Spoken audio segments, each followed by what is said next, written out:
turn the page. Who's New at the Zoo? Written by Elaine Reese Wyman. Author. Illustrated by Rick Wetzel. Draws the pictures. Who's New at the Zoo?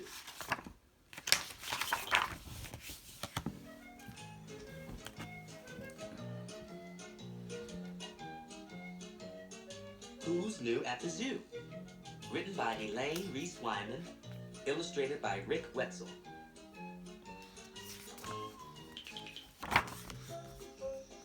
Mr. Z, the zookeeper at Zigzag Zoo, feeds lions and tigers and zebras too. Though it has many animals galore, Mr. Z thinks the zoo has room for lots more. Do you think any animals need a place to stay? He said to his very good friend, Ms. A. Why, yes, she answered. I know quite a few. I have an idea. Here's what we can do. Let's email a bear and a kangaroo. An elephant? Yes, we'll email one too. We'll ask them to visit, she said with a smile. If they like it here, they might stay for a while. So off to the computer, Mr. Z zipped. Feeling so happy, why, he almost skipped.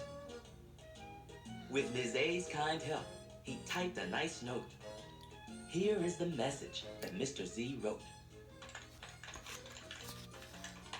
If you need a place to stay, come to Zigzag Zoo today. You'll have fun, I guarantee. Sincerely yours, Mr. Z.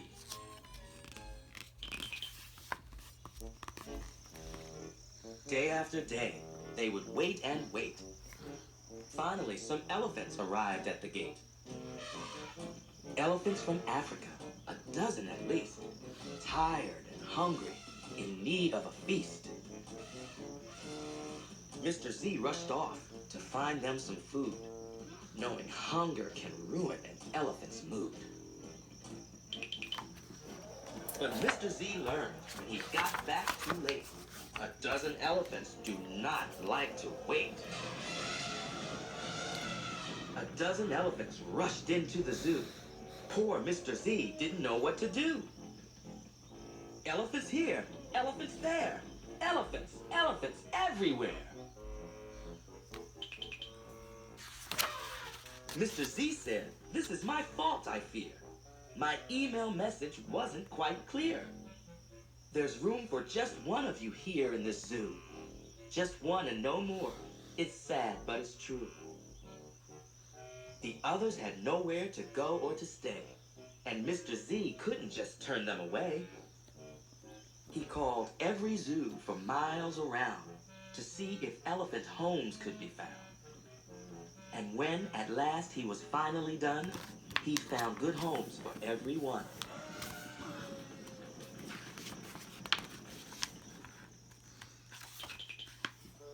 The elephants left. It was dark and quite late when Mr. Z heard a knock at the gate. I got your email, said a man in a cap, holding a kangaroo, safe in his lap. I spotted this baby hopping around. I looked for her parents. They couldn't be found.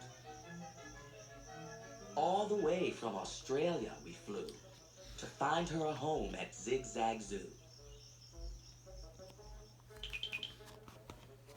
The baby kangaroo just loved the zoo. So many fun things to see and do. And when it came time for the baby to rest, Mr. Z did his very best.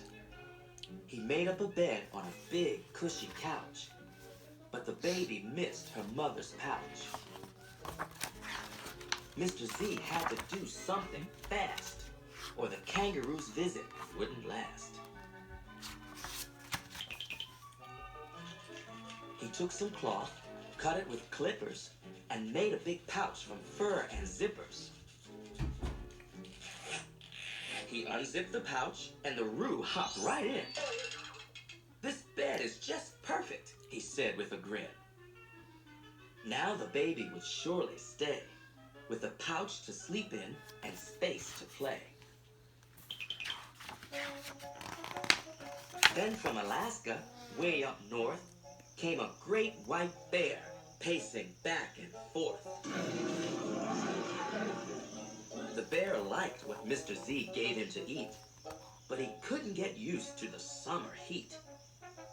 Although the zoo was very nice, the polar bear missed the cold and ice. Mr. Z spread ice cubes all around, but they turned to puddles on the ground. I know, I'll get an ice machine, the biggest one you've ever seen. But the bear wouldn't give the machine a glance. Please, begged Mr. Z, give it a chance. Just pull on this lever and ice will spill out. But the big polar bear would just sit and pout. Suddenly, the bear pulled the lever down, and a happy smile replaced his frown. You can have ice cubes all day long. This zoo is the place where you belong. Mr. Z loves the animals, old and new. Lions, tigers, and elephants too. But you know his favorite. It looks like a horse. It's a zigzag zebra, of course. Of course!